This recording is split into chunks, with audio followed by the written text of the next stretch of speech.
G'day guys, and today Shorty and I are going to review the game with Geelong and Fremantle at Simmons Stadium. Well, what an absolute classical game to watch, mate. Yeah, it was a cracker. I couldn't believe the result in the end. It was heart-stopping stuff all the way, and Fremantle just never lied down. They just kept chipping away and got closer to us, and so in the end we got home in the end by 2 points. They just know how to beat us, and they nearly got us again. Well, it was just, a matter of metres at the end there. Absolutely. It's totally in Mundy's hands. Yeah. Well, Shorty was at the game and would have felt the atmosphere there, and I was just watching on at home. But, how did you see the game, mate? Yeah, I had mixed emotions. Mixed emotions. Like on one hand, the first 3 quarters were just outstanding. Like, after the good form of late, and then the first 3 quarters, like, man, maybe we are a bit of a contender. Yep. The pressure was unbelievable. Our disposals was pretty impressive. Inside 50 was a tad average at times, but I was, looking pretty good. And I think I texted you going, if we can finish this off, then they'll, we'll be looking like a real force. Knocking on the door, yeah. But sure enough, we just came out flat-footed, and at the 10-minute mark, I said to my dad, we've just stopped running. We've gone defensive, and it was deja vu of the Hawthorn prelim. It was just point, kick out, long to nothing, back on. And I mean, it was frustrating. You could see it happening. Yeah, it's hard to make, but I'm a really good win because Fremantle up and about. So I think we'll take the positives from that. But clearances, I think, was 37-16 around the ground. Which 22 more clearances than us, I think, overall, Out of the centre wasn't too bad, but just around the ground killed us. But that's one thing that continues to hinder our chances, and really struggled yesterday in particular. But what were some of your thoughts, mate? Oh, well, huge contest as always, and you never get an easy game against Fremantle, but they wasted it, I thought, Fremantle, so I mean that helped us a little bit. Yeah. I mean, they missed pretty early opportunities. They had 4 behinds at one point, and sort of kept us in the game. And as we say, the best sort of pressure is scoreboard pressure. Yeah. But I'll tell you what, there's a new kind of pressure. It's Freo and Geelong pressure. It's just it was absolutely amazing. Some of the best pressure I've ever seen, and probably one of the most fiercest contests I've seen in a long time. And so I'll probably put this game probably second to the Geelong and Hawthorn game in 2012, where Tommy Hawkins kissed the goal after the siren in terms of how good it was to watch and how fierce it was between 2 awesome sides. So, one of the best games I've ever seen. Glad I watched it. I wanted to sort of leave the room when it was around 30 seconds. And, but I thought, I've got to watch it. Whatever happens, happens. It's going to happen irrelevant whether I'm in the room or not. So, I thought our skills were really good, really clean hands, and our marking ability was pretty good, in particular Harry Taylor's, as we'll talk about maybe a little bit later on. You never know. For sure. Bit of a preview there. We took the game on, which was an awesome sign, and we're playing our best footy when we're going through the corridor and just in general taking them on. So it was dangerous. Yeah, that's it, and that's probably the best way, going into goal and getting a few scores on the board. Yeah. So pretty sharp skills, and I was pretty impressed by that. We were able to make them pay on the turnover as well, which was something we haven't done this year as much, particularly sort of through the mid-year kind of thing. And that used to be a massive feature of our game when we were an absolute powerhouse, was the run off the back line. Yeah, definitely. And our back line stood up. That's another thing as well that we might mention in when we talk about the votes. But it felt like it was back to the old 07-08 defence. Freo would get the clearance, or they'd just hack it forward. Yeah. And the defence was so organised and so confident. It was just awesome to see, and I was really impressed with that. So if we have that in the finals, we'll be pretty tough to beat, I'd imagine. And I hope we can implement that for the finals. And I was reading an article in the paper actually the last month where ranked number 1 from scores from turnovers. That's a good stat. Would have been bumped up once again last night. Harry Taylor. I think it really hurt when Mackie went off too. Like, he was playing some great footy, and definitely Rivers off the back line. Lonergan was really good. So a real feature and a flashback to what made us so good. Absolutely, mate. Yeah, well, some pretty strong thoughts there. So I think we'll get into the votes, and we'll start off with you, mate. Who'd you pick in your 3 best players? Yeah, I gave Harry Taylor the 3. He was outstanding. Pretty simple one, yeah. 19 marks, like we just said then, rebounded beautifully. When he's reading the ball, in air, it's just fantastic. Like, he just does it probably better than anyone else, I think. It's fair call, I would agree. 27 touches for a centre half-back, very impressive. So he was best on ground for mine. Selwood, I gave 2 votes to. Just again, we say it so often. You look at all the key indicators and the stats, and there he is. He had tackles, touches, contested ball, clearances. Yeah. He did it all, and really stood up. And he just puts his hand up every week, doesn't he? Yeah. I mean, considering Johnson was really well held, it was so important for Selwood to get off the chain, and he did that very well. So absolutely, yeah. And gave Corey Enright the 1 vote too. He was pretty solid. Yeah, man, I sort of had a few doubts over of recent weeks. He looked a bit slow. Wasn't taking as many marks off opposition kicks as he once did. Yeah. But he was back to his best, sort of in the vein of our backline. Yeah, definitely. He was fantastic, 27 touches as well, and I'd imagine quite a few intercept possessions in there too. So, looked really calm and assured with the footy, which is Enright at his best. So that's what you want. Yeah, made a feature in my votes there. So that's who I gave them to, mate. How about yourself? Excellent choices there. I went with Harry Taylor with the 3 votes. Pretty simple equation there. Just 19 marks, 9 intercept marks, 27 disposals. Just read the game from start to finish, and I mean, if he didn't play, well, we just would not have. We would have been gone. Yeah. So it's pretty simple. He's so important to our side, and he's probably a bit of a barometer. I mean, there's so many players you could say that are a barometer for the Cats, but I reckon when he's on, we play pretty well, and yeah, I mean. Probably for most players, you'd have to say that if they're playing well, Cats are playing well, hence many barometers. But Harry would have started a lot of scoring chains, though, I'd imagine, which is sort of backing up your point there. Yeah, off half-back, and just sensational. One of the best games he's ever played, for sure. 2 votes went to Jimmy Bartell. He got the 16, I think he got 17 possessions and took 6 marks and kicked 3 goals as well, which was the most on the night, equal to Crozier. Yep. I thought his goals were... pretty helpful in the end. I mean, 2 points in it, and he kicked 2 points in the last quarter.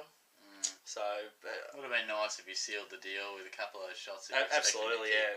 I thought there was moments where he just popped up when we needed that mark, or we needed sort of someone to go in hard, and he did do that, and that's why I thought he was pretty beneficial to the side. Not his best game, and Selwood probably played better than him, but I thought Jimmy was contributed pretty nicely. Yeah. There.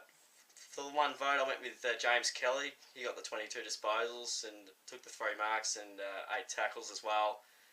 Just an absolute gem. He's a soldier. He doesn't get enough mention, and probably Selwood played better than him. But I just thought he did the job well down back where he's sort of been lately, and he's just so important in those clutch moments where he doesn't do anything special. He just gets it going nicely for us. Does the job, yeah. Does the job, yeah. I mean, you mentioned you just really want to give Kelly a vote there. I would have loved to give Rivers a vote as well. And Tom Lonergan. Yeah. I really wanted to give them a vote. Rivers has been so good. Probably from first month was scratchy, but since then he's just been fantastic for us and doesn't get much mention at all. No. So we thought, it'd help him out there. But moving on to the chopping block. Few names to mention here. Shorty, who have you got? Yeah, Shane Kirsten was so disappointing, wasn't he? Yeah, he was. I mean, he kicked a few multiple goals in those first few matches he played, and since then, it was kind of like, at least he's converting, getting on the scoreboard. Now he's probably getting roughly the same touches, but he's doing nothing with them. Yeah. I think he only had 6, and he had no impact on the game at all, and that just puts so much pressure on Tom Hawkins. He just gets monstered, and come finals time, like Josh Gibson's just going to have a feast on that if he's allowed to. For sure. And all good defences will feast if you've only got 1 key forward. So it's a tough one. I mean, I saw Josh Walker kick 4 in the VFL, was the best, but the fact is we know probably neither of them can do the job. That's right. I agree. What do you do? Do you play 1 key forward, bring in someone like Schroeder and take a risk? Maybe play Jimmy more key forward? I'm not sure what you do there. I mean, you don't have to play 2 key forwards. Geelong like to. I think you probably have to. Yeah. It seems to be the case with most defences these days that are doing well. I mean, you got Gunston and Roughhead for the Hawks, and Sydney have about 10 tall key forwards, and I really thought he was a liability last night. Like, he was It would have been, yeah. But, so it's a tough way you go about it, but still a few weeks. Do they? Because it's sort of getting to the point where like a few rounds left till finals. You either stick with Kirsten all the way through, or you make the change to maybe Walker or something like that. And hope they produce. Yeah. So. Well, yeah, I reckon with the two key forwards, I don't see us as a great crumbing goal side. So that's where I reckon the liability would be there to maybe go small with Schroeder. Schroeder might play well, but I'd stick with the two key forwards. But you could also maybe, some people after the argument with maybe bringing Dawson Simpson, play Hamish McIntosh forward, but we know that hasn't worked really well either. So not a big fan of that one, but I have to agree with the two key posts there. I would like Schroeder to get a game. I think he really deserves it. Maybe Lincoln McCarthy as well, a bit of pace up there. Definitely. Tell you who also disappointed me was Travis Barco. Oh, here we go. He has to be put on notice. I don't know what he brings to the side. I really don't. I think he's in second gear half the time. It just looks like he's jogging. Where's your pace, mate? In the first, as you mentioned a few weeks ago, in his first 20 games or so, all he did was chase down blokes, and now he can barely run. I know, and he's in defence. So there's plenty of opportunity to do it. He doesn't find much of the ball. He's not good one-on-one. I mean, him being in the back line exposes him, but the plus is that he's quick and can use the ball. Well, he's not doing that. So he's not ticking the boxes at the moment. Yeah, I mean, is he a beneficiary of not having anyone else to replace him? I'm not too sure, but the one thing that baffled me was how Caddy was a sub. I think I gave him votes last week, and then he came out with sub. I mean, if anything, I reckon Barco's prime candidate for the vest. Send him a bit of a message, because he does have upside. Yeah. But he looks a bit complacent. So they were two blokes who were disappointing. Whether they'll get chopped, I probably doubt it. At this stage of the year. Yeah, exactly. Stevie J thought it'd be a good idea to give Lockie Neal's head a bit of a foot massage for whatever reason. That was just so dumb. He's dumb, isn't he? He's absolutely my favourite player. He's amazing to watch, an absolute magician. But for such a smart footballer, he's the dumbest. He make the dumbest decisions at times, and it's so frustrating. He constantly puts himself in hot water. I don't know what he's thinking. Well, he's a magician. At the moment, he's trying to make himself disappear. He's trying to get suspended every week. I don't know what's going on. I don't see what he's trying to do there, but so I doubt he'd get a week because of the force, but don't give him a chance to suspend him. Exactly, yeah. Well, that's enough for the chopping block, I think. A few blokes put him on notice. Definitely. Want to keep a fairly steady side for the finals upcoming and that, and a few big games. But definitely a few guys to put on notice ahead of what will be a tough match. A couple of tough matches, but we'll take a look at next week. Well, we've got Carlton at Etihad Stadium, which will be on the Friday night. And, Carlton, they just get up for Friday night games, and I reckon they've been in pretty good form lately. And in general, they match up pretty well against us. Been a long time since we've given them a real thrashing, I guess you could say. But last time we played them, we won by 5 points. That was sort of falling over the line stuff. And what frustrated me with that game is they were in pretty poor form, and I guess we weren't in great form either. But it's like they've really improved, and I guess we've improved as well. But you just feel like, with that in mind, Carlton could get potentially closer. Yeah. I really hope they don't win, obviously. I mean, even if we've pretty much got to win the next 3 games to get a top 2 spot, and I don't think we can win the premiership without being a top 2 spot, I guess. It's very crucial, isn't it? Yeah. So, I mean, even if we do win this game, for example, I mean, we've got to beat Hawthorn and I guess Brisbane after that, I'm pretty sure we've got. Yep. But, it's like you can't make any wrong moves now, and, I reckon we'll probably get the job done, but, Carlton, they really get themselves up for the big clashes. They've never got anything to lose. They've just got pride to sort of show their supporters and just less pressure on them. So, I mean, I reckon we'll hopefully get the win. I think we're good enough, and when we play well, we usually get some good results. And we've never lost to them at Etihad, as we sort of mentioned earlier in the year as well. That's also the case. So, those are my thoughts on the game. What do you think, mate? Yeah, it'd be nice to keep that record going. It strikes me as a sort of match where we'll be sitting this time next week just sort of going, Geelong did enough to win, sort of that 3 to 6 goal margin sort of thing. But, the Blues are in very good form. Jared Waite's up and about. He is, he's killing it. The midfield's starting to look good. Judd's playing some better footy as well. So, they're no easy beat, as quite a few sides No. have found out of late. Definitely not. So again, we'll have to be very switched on, but you'd think the Cats would do the job. We hope so. They need to do the job, Yeah. so they can't be looking too forward to the Hawks and that. No, that's right. 1 week at a time. Yeah, that's it. And we probably do need to win the last three because top two's just so important. It has to be done. With our percentage, especially. Yeah, exactly. So can't get ahead of themselves because it'll be a tough match. But yeah, looking forward to it, that's for sure. No, that's the way, mate. Just to mention a bit about Fremantle's midfield, Michael Barlow was sensational. I rate him so highly. And Nat Fife, David Mundy was really good. Although he missed that shot after the siren. I knew he'd make the distance. I didn't know if he'd kick it or not with all the pressure on him, but you never know. But honestly, I just don't understand how the Geelong midfield could not contain these blokes. They were just absolutely amazing and nearly got them over the line as well. It's concerning.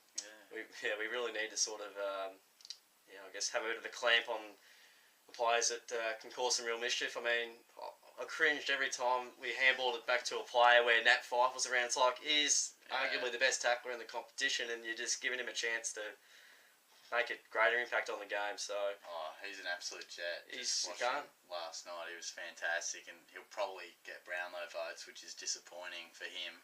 Yeah, but he probably will. And just those numbers they all had, they were upward of 30 or around the mark. And I think they all had at least 8-9 touches in the last quarter. So Barlow was on, I think, 10 at one point, continually going. So he dominated. They certainly deserve a bit of a shout out because they were fantastic, but we couldn't stop them, which was possibly the biggest worry out of that. Absolutely, mate. A couple more things to mention. I don't know why I didn't mention this earlier, but didn't see this on the rundown, mate. Not quite down on the sheet, but changed up a bit. Matthew Pavlich had a bit of deja vu with. I saw that and I'm like, he can kick this, and did pretty much exactly the same thing at Patterson Stadium a few years ago.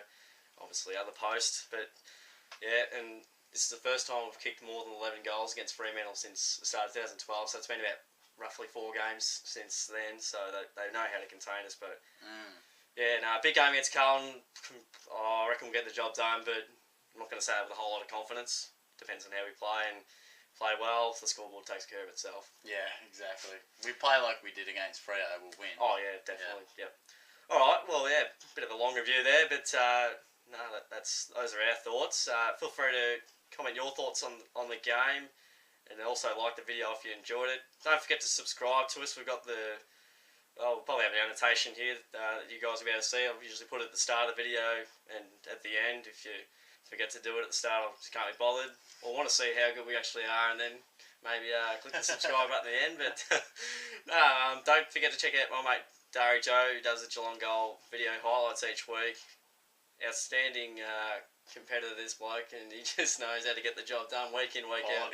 Quality. Bit of Joel Selwood about him. So don't forget to share the video around to your mates. We've got a Twitter accounts in the description below. So if you want to follow us on that, Shorty needs some more followers. Get onto it. And thanks heaps for sticking around, guys, and we'll see you all soon.